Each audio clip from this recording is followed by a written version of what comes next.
হুজুরে তখন আমি কইলাম, হুজুর এইটা কি কন? সিরা জোতা ফাড়া স্যান্ডেল ঝুলে রাখলি হইব? তারপর হুজুর আমারে কয়, তুই অ্যাক্সিডেন্ট বন্ধ করবি। আমি কইলাম, আমি কেমনে অ্যাক্সিডেন্ট বন্ধ করব? তুই তো পারবি। আমি আবার কইলাম, হুজুর আমি কেমনে পারব? তখন আমার হাতে একটা সিরা জোতা দিয়ে কইল, এই নে এই সিরা জোতাটা ধর। এখন থেকে সব বাসের মালিক, ট্রাকের মালিক, টেম্পুর মালিক, যে কোনো যানবাহনের মালিকের হাতে সিরা জোতা স্যান্ডেল পাটা সিরা কাটা তুললে দিলি দেখি ওই যানবাহন আর কোনোদিন অ্যাক্সিডেন্ট করবে না। আরে মিয়া কি সব ফালতু কথা কইতাছেন? এরকম হয় নাকি? শুনছেন কোনো দিন? আমি তো জীবনে শুনি নাই, বাপ দাদার জন্ম এরকম কথা শুনি নাই আমি। ফালতু যত সব। আমিও বিশ্বাস করি নাই, কিন্তু তারপরও দু একজনকে দিছি, খারাপ ফলাফল ভালো পাইছে, খুবই ভালো পাইছে। স্যার বিশ্বাস করা না করা তো আপনার ব্যাপার। আমি খবর পাইছি আপনার নয়া 2টা ট্রাক নাকি অ্যাক্সিডেন্ট করছে, শুনলে খুবই খারাপ লাগছে। তাই ভাবলাম যে স্বপ্নে পাওয়া জুতাটার কথা আপনার একটু বলি। আরে মিয়া কি সব কথা কইতাছেন আপনি? হ্যাঁ, জানেন আমার সম্বন্ধে? শুনছেন কিছু? ঢাকা টু নীলফামারী রুটে আমার 50 খান ডাবল ডেকার এসি গাড়ি চলে।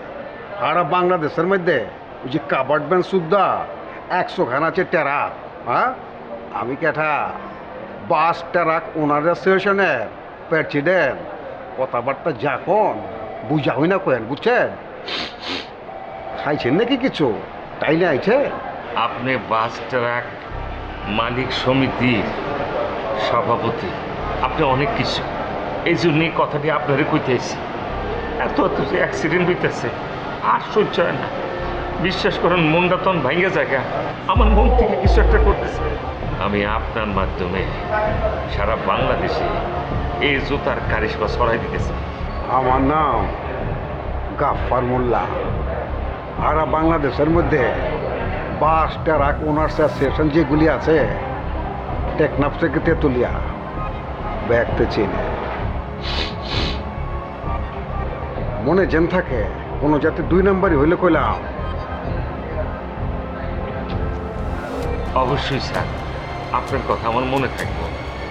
জুতা বাবা আমার এই স্বপ্নে যেই জুতা দিয়ে গেছে তা কোনোদিন মিথ্যে হইতে পারে না স্যার।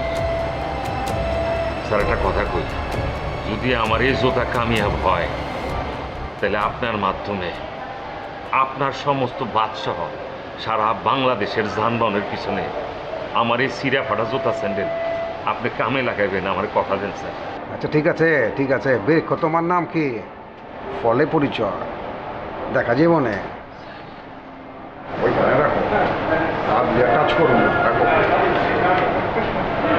তুমি এখন যাও, আমার আর একখান মিটিং আছে। টাকা নিয়ে চিন্তা করো না, টাকা দিয়ে মোড়ায় দেবে যদি কাম হয়।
মিসকা শয়তানের মতো বইবে হাসতেছো কেন?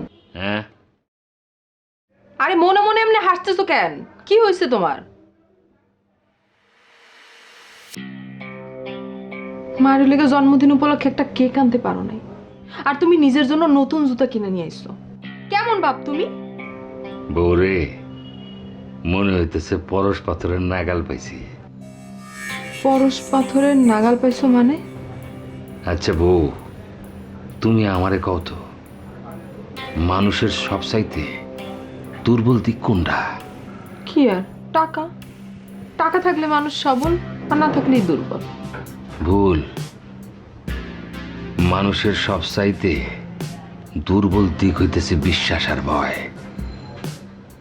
তুমি যদি কোনোভাবে ভয় দেখায় বিশ্বাস করাইতে পারো মাছ আকাশে উঠতে পারে, সে বিশ্বাস যদি সে কইরেই ফেলায় মাছ সত্যি সত্যি আকাশে উড়ে, তাইলেই মনে করবা তোমার হাতের নাগালে পরশ পাথর আয়া পড়ছে। তুমি এগুলো কি কইতেছো? তোমার তো কোনো কথার আগা মাথা কিছুই বুঝতেছি না আমি। এত আগা মাথা বোঝনের তোমার দরকার নাই, খালি একটা কথা কমু, ওয়েট অ্যান্ড সি। তাও ওয়েট করে সি করতে পারো না আমি। তুমি আগে আমারে এই জবাব দাও, কোন আক্কেলে তুমি জুতা কিনে নিয়ে আইছো? পিপি পিপি পিপি